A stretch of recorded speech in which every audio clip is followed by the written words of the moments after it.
ઓમ શ્રી ગણેશાય નમઃ. જય શ્રી કૃષ્ણ મિત્રો. મંગળવારની હનુમાનજીની કથા મિત્રો એટલી સુંદર કથા છે. મને ખુદ આ કથા બહુ જ ગમી છે મિત્રો. બહુ સુંદર કથા છે. કથા સાંભળીને તમારા રોમ રોમમાં ભક્તિ વ્યાપી જશે. હનુમાનજીની શ્રદ્ધા વિશ્વાસ તમને ભગવાન પર ખૂબ વધી જશે. તો આ કથાને પૂરા ધ્યાનથી સાંભળજો. હનુમાનજીની કૃપા તમે જરૂર મેળવજો. જય હનુમાન.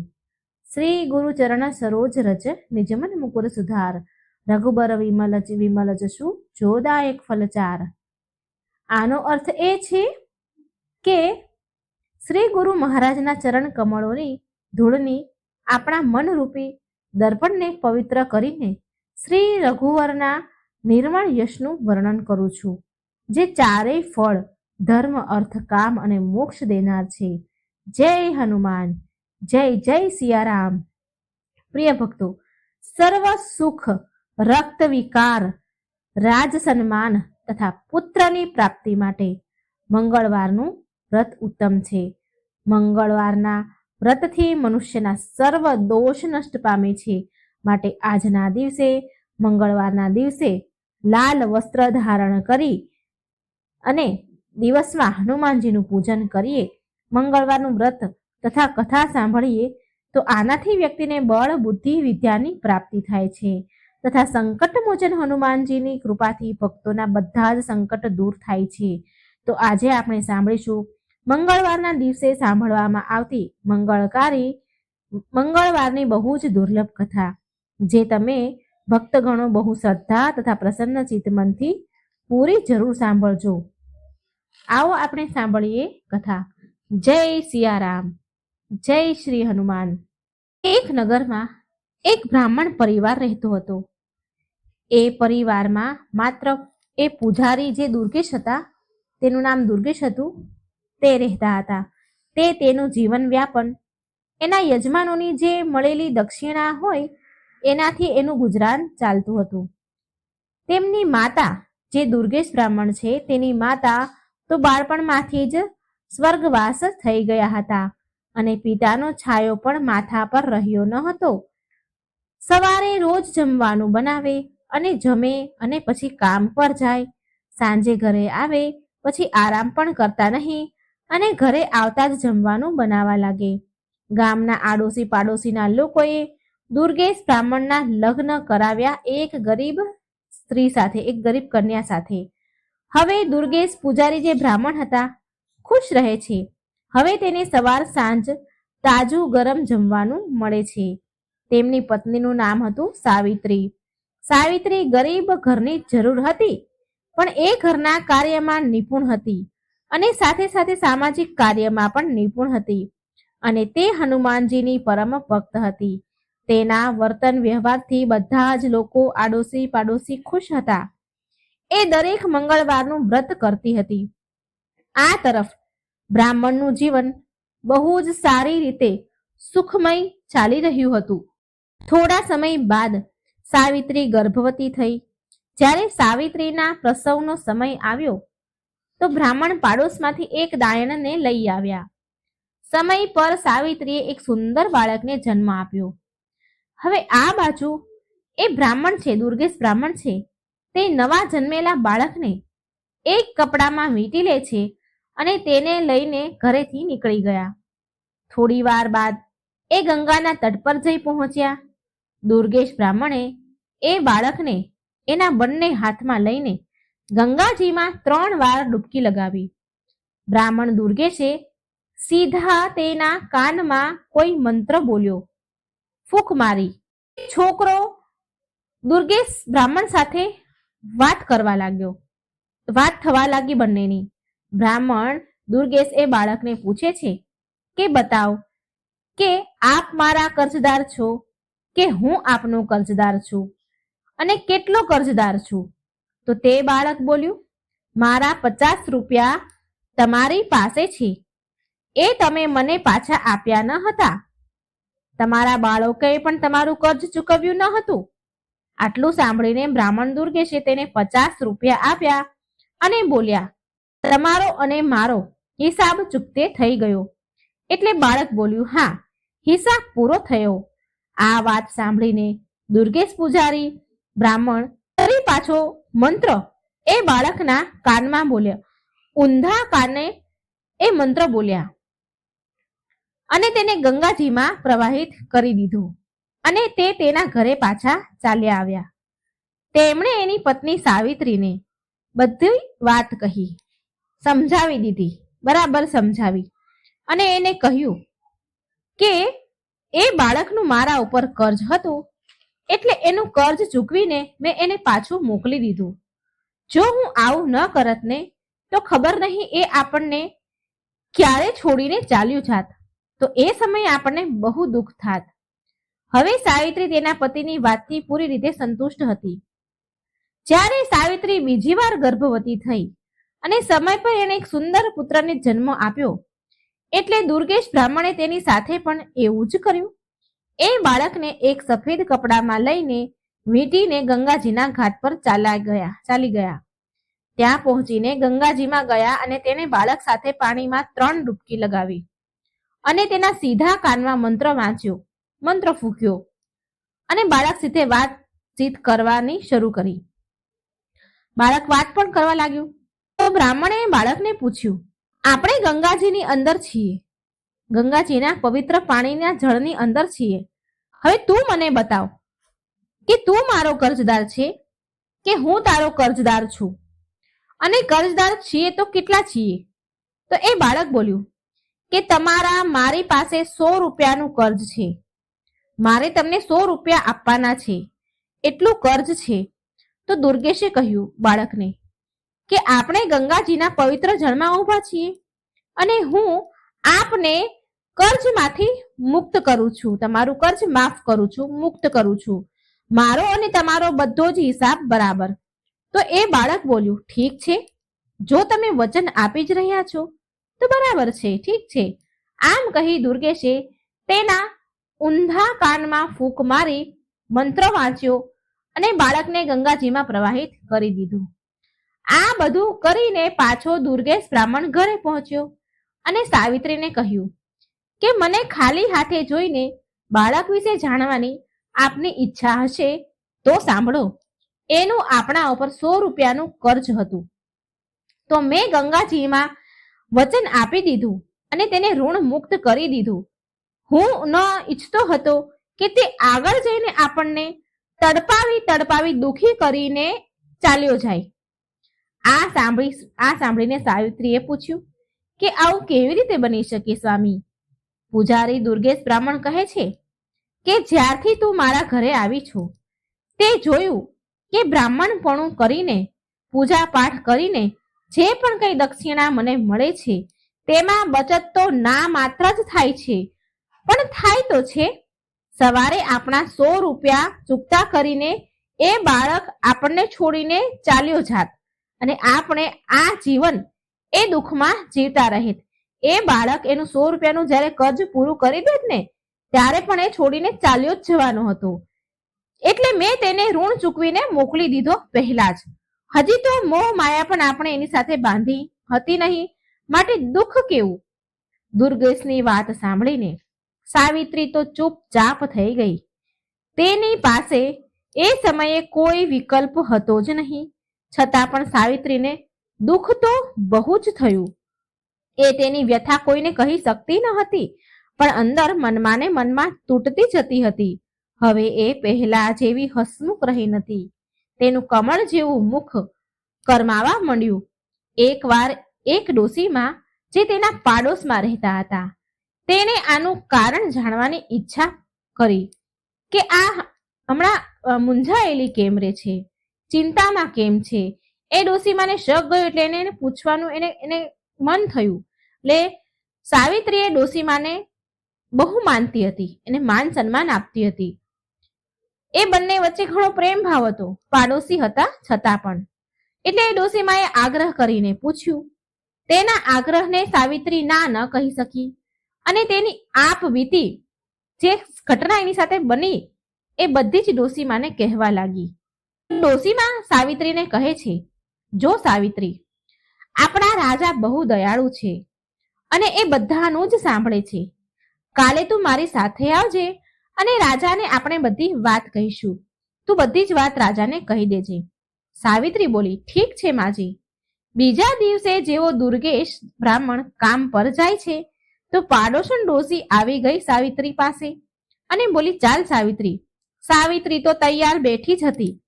એ રાજાની પાસે દરબારમાં ગઈ અને ત્યાં પહોંચ્યા પછી રાજાએ તેની બધી વાત ધ્યાનથી સાંભળી.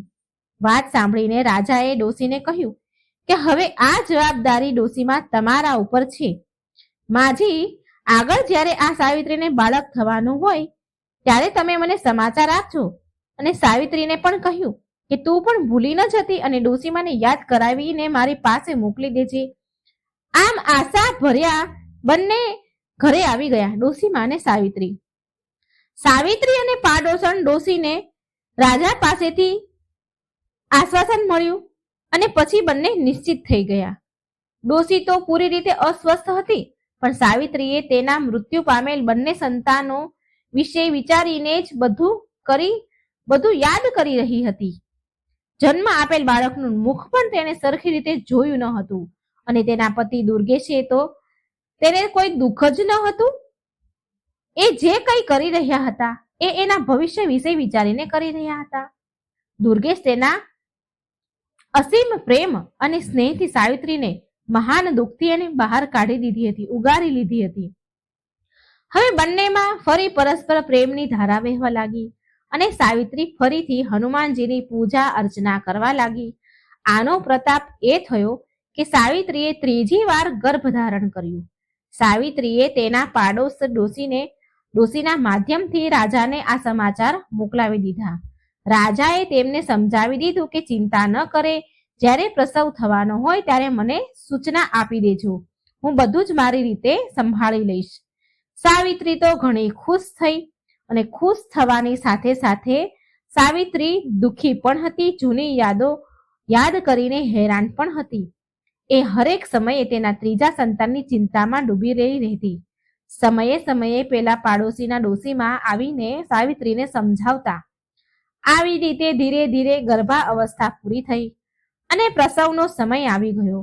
સાવિત્રીએ દુર્ગેશને કહ્યું કે તમે પાડોશીમાં રહેતા પેલા ડોશીમાને મારી પાસે છોડીને દાયણને બોલાવો. દુર્ગેશ પૂજારી પાડોશમાં રહેતા આ ડોશીમાને તેની પત્ની પાસે મૂકી ગયા અને દાયણને બોલાવા જાય છે.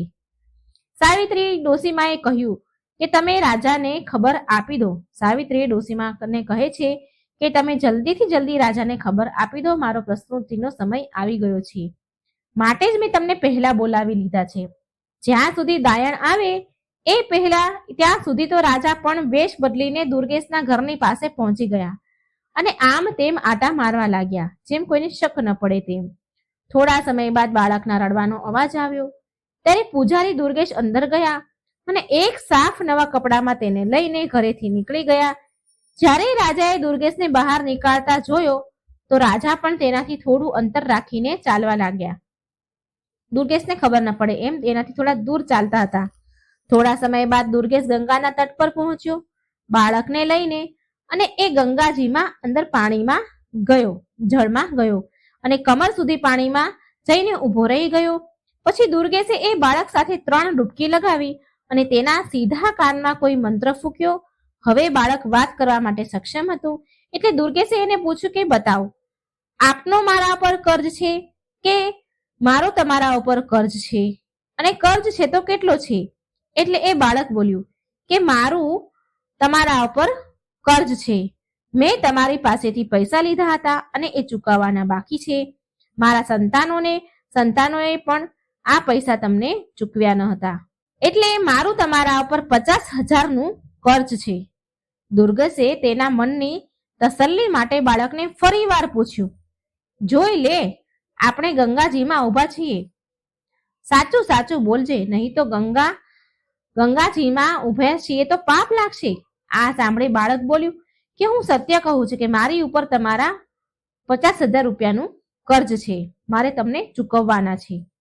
પૂજારી દુર્ગેશે બાળકના ઊંધા કાનમાં મંત્ર ફૂંક્યો અને બાળક તેના અસલ રૂપમાં આવીને રડવા લાગ્યું. આ બધું જ રાજા દૂર ઊભા રહીને જોઈ રહ્યા હતા. હવે દુર્ગેશે બાળકને ગંગાજીમાં ડૂબકી લગાવવાનું શરૂ કરી દીધું અને પછી બહાર નીકળી ગયા. રાજા કઈ કરે તે પહેલા દુર્ગેશ બાળકને કપડામાં લપેટીને જળથી બહાર નીકળે છે અને કિનારા પર આવી ગયા. હવે પૂજારી તે બાળકને લઈને તેના ઘર તરફ જવા નીકળી જાય છે.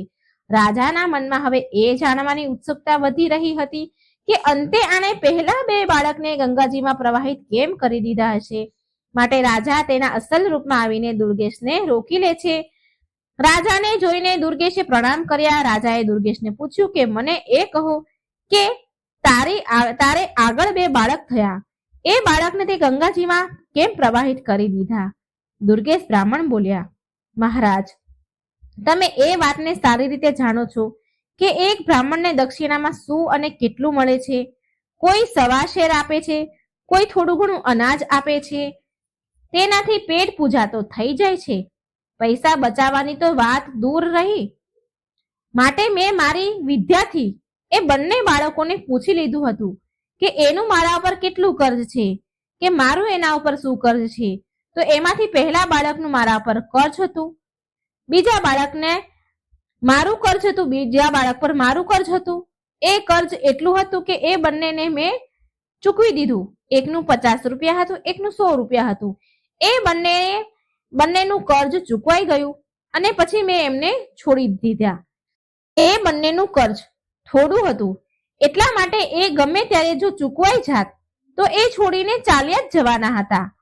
તો આવી રીતે અમને માયા લગાડી અધવચ્ચેથી મૂકીને ચાલ્યા જાય અને અમારી કમર તૂટી જાય. માટે એ બંનેનો હિસાબ મેં ચૂકતો કરી દીધો અને ત્યાં જ ગંગાજીમાં પ્રવાહિત કરી દીધા. રાજા બોલ્યા, તો પછી આને કેમ બચાવ્યું? દુર્ગેશ પૂજારી કહે છે, આ બાળકનું કર્જ 50,000 રૂપિયા કર્જ છે, એને મને ચૂકવવાના છે.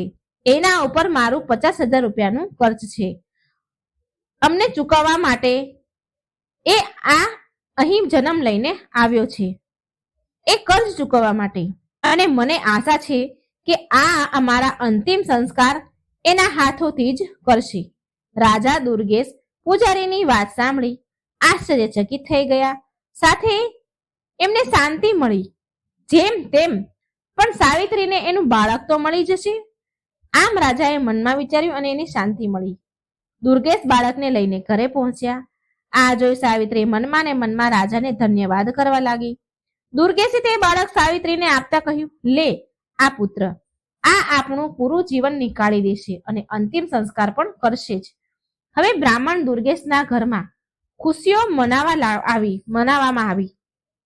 ખુશીઓ મનાવવા લાગ્યા બંને પતિ પત્ની. તેમણે એના સામર્થ્ય અનુસાર જમણવાર પણ કરાવ્યો. દુર્ગેશ તેના નામકરણ સંસ્કાર પણ કરાવ્યા. જન્મ નક્ષત્રના હિસાબથી એના નામનો પહેલો અક્ષર ચ હતો, એટલે બાળકનું નામ ચંદ્રદેવ રાખવામાં આવ્યું. મેષ રાશિ અને અશ્વિન નક્ષત્રમાં જન્મેલ આ જાતકની કુંડળી બહુ જ ભાગ્યશાળી હતી. એના ભાગ્ય રેખા પણ બહુ પ્રબળ હતી. તેના જીવનમાં ધનનો અભાવ તો હતો જ નહીં. ચંદ્રદેવના જન્મ બાદ દુર્ગેશ બ્રાહ્મણના સારા દિવસો શરૂ થઈ ગયા. પહેલા દુર્ગેશને ભરણ પોષણ માટે ઘણી ભાગ દોડ અને મહેનત કરવી પડતી, પણ હવે એનું ગુજરાન બહુ સારી રીતે સરળતાથી થવા લાગ્યું. તેમનું બ્રાહ્મણપણું સારી રીતે ચાલી રહ્યું હતું. ધીરે ધીરે ચંદ્રદેવ પણ ચંદ્રકલાની જેમ મોટો થવા લાગ્યો, વધતો જ લાગ્યો, દિવસે ને દિવસે વધતો જાય છે. 5 વર્ષનો થયો ત્યારે તેને એક સંસ્કૃત સ્કૂલમાં દાખલ કર્યો. ચંદ્રદેવ ભણવામાં બહુ તેજ હતો. દુર્ગેશ સાંજે 1 કલાક જ્યોતિષ વિદ્યા શીખવાડવામાં તેને લગાવતો હતો. દુર્ગેશ જ્યોતિષ વિદ્યા જાણતો હતો, માટે એ એના છોકરાને પણ શીખવાડતો હતો, રોજ સાંજે 1 કલાક. પુત્ર ચંદ્રની બુદ્ધિ વિલક્ષણ હતી, બહુ અલગ હતો, બહુ બુદ્ધિશાળી હતો.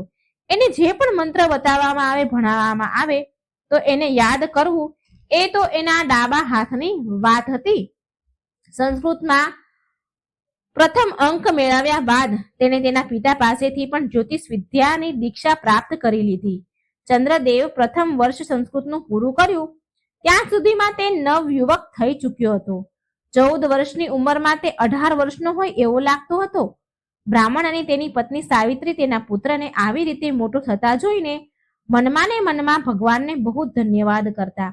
સાવિત્રી એના પુત્રને નિહાળતી જુએ અને ભગવાનને ધન્યવાદ કરે, હનુમાનજીને ધન્યવાદ કરે અને રાજાનો પણ આભાર માનતી. એને એ ખબર ન હતી કે આમાં રાજાનું કોઈ યોગદાન નથી. હવે ચંદ્રદેવ સંસ્કૃતમાં 1 વર્ષ કર્યા બાદ આગળ ભણવા માટે તેના માતા પિતાને ના કહે છે. તેને માને કહ્યું, સાવિત્રીને કહે છે, માં, હું પણ પિતાજીની જેમ કામ કરવા માંગુ છું, પિતાજીના કામમાં મદદ કરીશ. માં સાવિત્રી બોલી, બેટા, હજી તો તારી ઉંમર જ શું છે? રમો, કૂદો, ખાઓ, પીવો અને આગળ દુનિયાદારી સમજવાની કોશિશ કરો.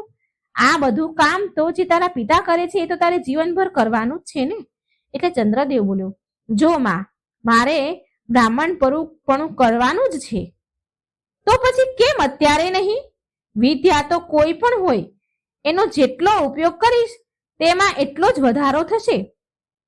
કાલે પૂર્ણિમાનો દિવસ છે, તો હું કાલથી જ કામ શરૂ કરી દઈશ. હવે સાવિત્રી મનમાં ને મનમાં બહુ ખુશ થઈ રહી હતી કે ચાલો, હવે મારા ઘરે બે કમાવનારા થઈ ગયા. થોડા પૈસા ભેગા કરીને અમે દીકરાના લગ્ન પણ કરી દઈશું અને મજાથી એની દુનિયાનો આનંદ માણીશું. મનમાં આવો વિચાર કરીને એ સૂઈ ગઈ કે ચાલો સવારે વહેલા ઉઠીને બંને માટે ખાવાનું બનાવી લઈશ. કાલે બંને પુત્ર પિતા કામ પર જશે. સાવિત્રીને તો હરખના મારે રાતભર ઊંઘ ન આવી.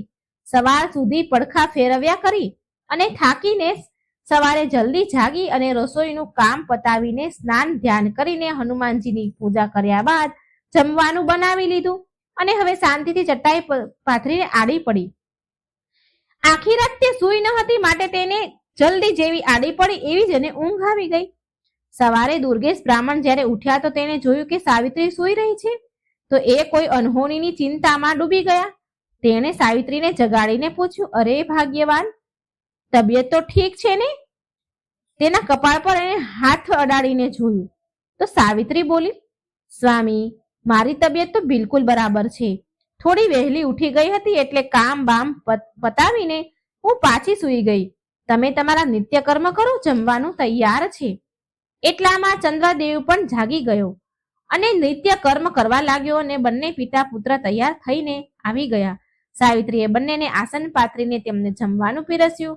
બંનેએ ભોજન કર્યું અને બપોરનું જમવાનું સાથે જે ટિફિન કહીએ એ સાથે લીધું અને કામ પર નીકળી ગયા, પિતા અને પુત્ર બંને. ચંદ્રદેવનો પહેલો દિવસ હતો તો એને કોઈ પણ યજમાન એવો ન મળ્યો કે જેનાથી તે કઈ 2 પૈસા કમાઈ તે કાર્ય કરી શકે. ધીરે ધીરે સાંજ પડવા લાગી. ચંદ્રદેવ ઉદાસ મનથી ઘરે આવવા માટે રવાના થયો. થાકેલા પાકેલા પગેથી એ ઘર તરફ જઈ રહ્યો હતો. અચાનક તેના મુખ પર ગરમ ગરમ પાણીના થોડા ટીપા પડ્યા. તેને ઊંચું જોયું તો એક બહુ સુંદર સ્ત્રી રડી રહી હતી. તેના આંસુ જ ચંદ્રદેવના ઉપર પડ્યા. ચંદ્રદેવ ત્યાં ઊભો રહી ગયો અને તેને પૂછવા લાગ્યા કે બહેન, તમને શું દુઃખ છે? મને કહો, બની શકે હું તમારી કોઈ મદદ કરી શકું. ઉપરથી એ સ્ત્રીએ જોયું કે એક નવ જુવાન છોકરો તિલક લગાવેલ છે, રામ નામનું પિતાંબર નાખીને નીચે ઊભો છે. એ બહુ મોટો પંડિત લાગી રહ્યો હતો. ચંદ્રદેવ એને જોઈને એવું લાગતું હતું માનો કે હમણાં જ કાશીથી આવ્યો હોય. અરે, એ સ્ત્રી બોલી, અરે, તારા જેવા કેટલાય આવ્યા અને ઠગીને ચાલ્યા ગયા છે. મારો તો વિશ્વાસ જ ઉઠી ગયો છે તારા જેવા ઢોંગીઓથી, પંડિતોથી. ઉપરથી આટલું સાંભળી ચંદ્રદેવ બહુ વિચલિત થયા અને મનમાં વિચાર કરે છે કે મને આ સ્ત્રી પાસેથી કંઈ ન મળે ને તો કંઈ નહીં, પણ હું એના દુઃખનું કારણ જાણીને તેનું સમાધાન જરૂર કરીશ. ઉપરથી એ સ્ત્રી બોલી કે હું તને 1 પૈસો નહીં આપું દક્ષિણામાં. ચંદ્રદેવ બોલ્યા, માતાજી, નીચે તો આવો અને તમારો હાથ બતાવો અને શું સમસ્યા છે એ તો કહો. પછી એ સ્ત્રી નીચે આવીને કહેવા લાગી, જુઓ, હું પહેલેથી જ કહી દઉં છું કે હું કોઈ પણ દાન દક્ષિણા નહીં આપું. ચંદ્રદેવ બોલ્યો, હું કોઈ ઢોંગી નથી. આ શહેરનો નિવાસી દુર્ગેશ પૂજારીનો પુત્ર છું. મારું નામ ચંદ્રદેવ છે. હું એક જ્યોતિષ છું. અહીં આ મહોલ્લામાં જ રહું છું. અને હા, બીજી વાત કે હું તમને રડતા જોઈ દુઃખી થયો છું એટલે પૂછી લીધું. હવે એ તમારી મરજી કે તમારે જાણવું છે કે નહીં?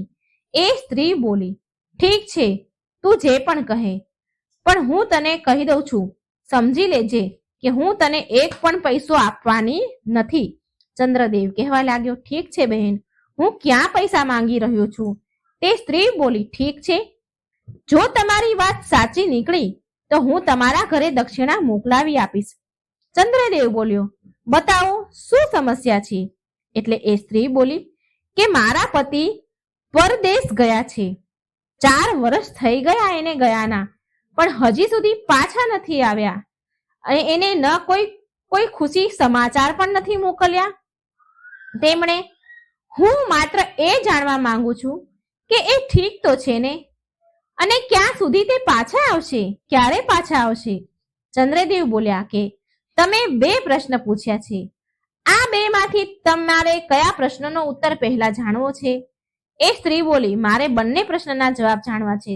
ચંદ્રદેવ બોલ્યા, બંનેના પ્રશ્નના જવાબ નહીં આપું. તો તે સ્ત્રી બોલી, કેમ? તો ચંદ્રદેવ બોલ્યો, હું મફતમાં માત્ર એક જ પ્રશ્નનો ઉત્તર આપીશ. હવે તમે નક્કી કરો કે કઈ વાત પૂછવા માંગો છો? તે સ્ત્રી બોલી. ચૂપ થઈ ગઈ થોડી વાર તો, અને વિચારવા લાગી કે કયો પ્રશ્ન પૂછું. જો એ અહીં આવશે, મને દેખાશે, તો જરૂર સ્વસ્થ જ હશે ને, અને સ્વસ્થ હશે ત્યારે તો એ આવશે. આમ વિચાર કરીને તે સ્ત્રી બોલી કે તમે માત્ર મને એ કહી દો કે મારા પતિ ક્યારે આવશે. ચંદ્રદેવ તેમની પત્રી નીકાળે છે અને તેમાં જોવા લાગ્યા. તેમની આંગળીઓથી ગણના કરવા લાગ્યા.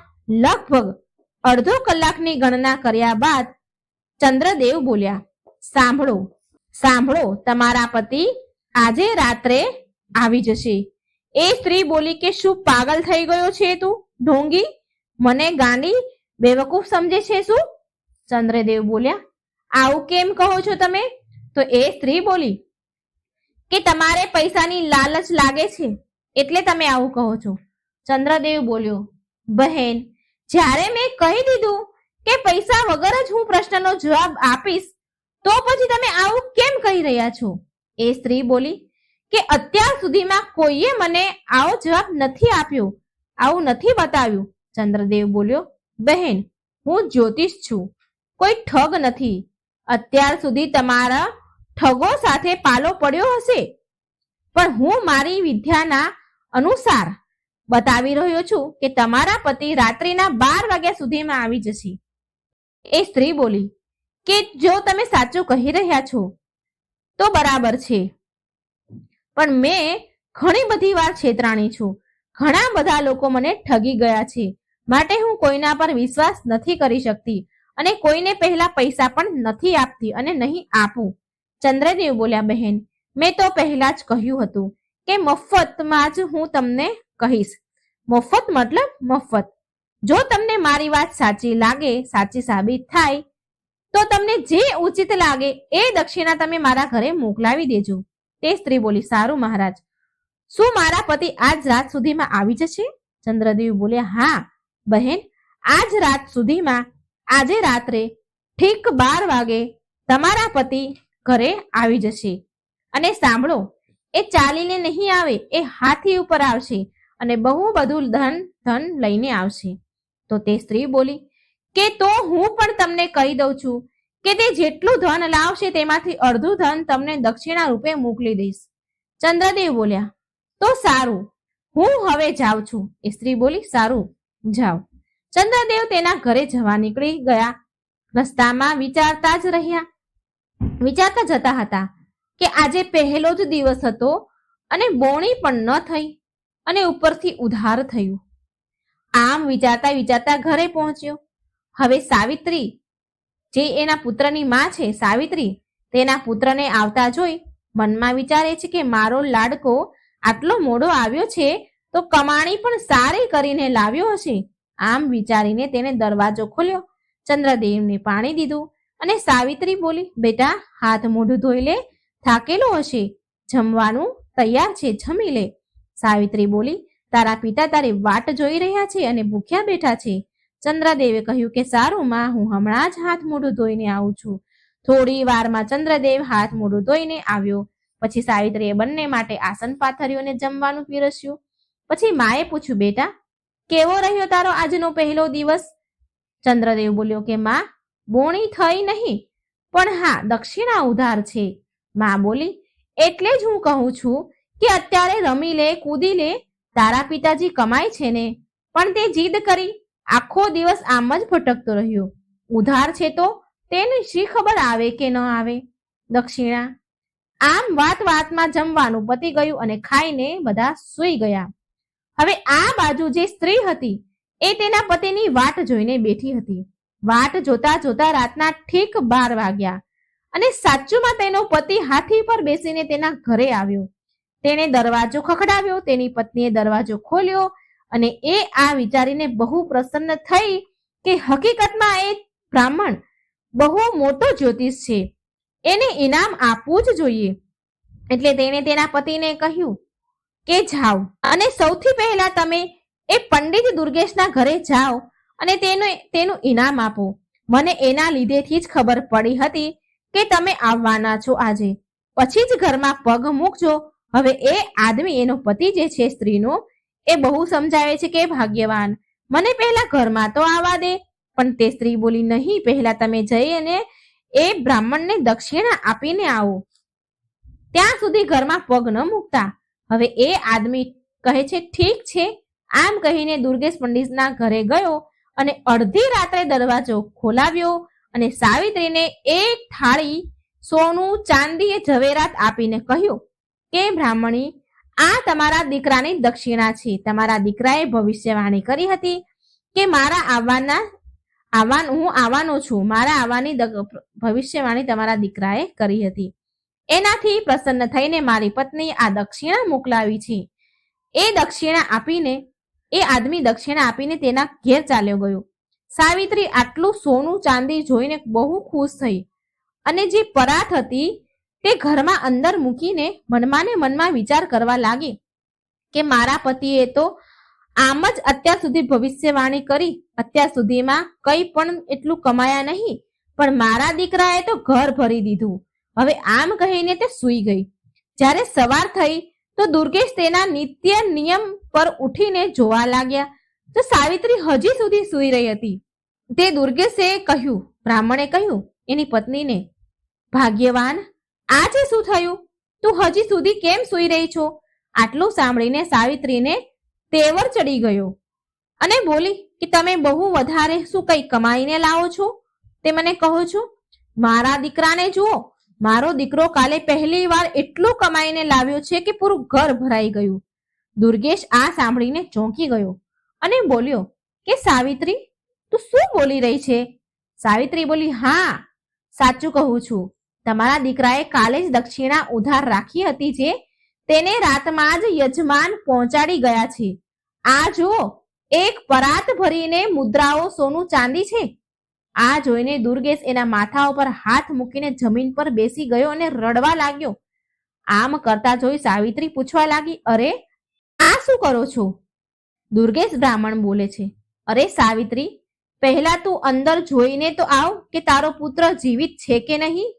સાવિત્રી તો આંખો મોટી કરી ગભરાઈ અને ભાગીને ઘરની અંદર જોવા ગઈ તો એનો પુત્ર મરેલો પડ્યો છે અને તે જોર જોરથી રડવા લાગી. આ જોઈ દુર્ગેશ બોલ્યો કે મેં કહ્યું હતું ને કે આ પણ પૂર્વજન્મના તેના બધા કર્મ ચૂકવીને આપણાથી મુક્તિ મેળવી લે છે. આગળના 2 પુત્રનું પણ એમ જ હતું. આણે પણ એવું જ કર્યું. મેં તને કહ્યું જ હતું ને કે પૂર્વજન્મના તેના બધા કર્મ ચૂકવીને આપણાથી મુક્તિ મેળવી લીધી આણે, માટે આપણે તેને કમાવા દેવા માંગતા ન હતા. હવે તું હનુમાનજીની પૂજા કર. હવે એ જ આપણને પુત્ર પાછો આપી શકશે. આપણો પુત્ર એનું કર્જ ચૂકવીને ચાલ્યો ગયો.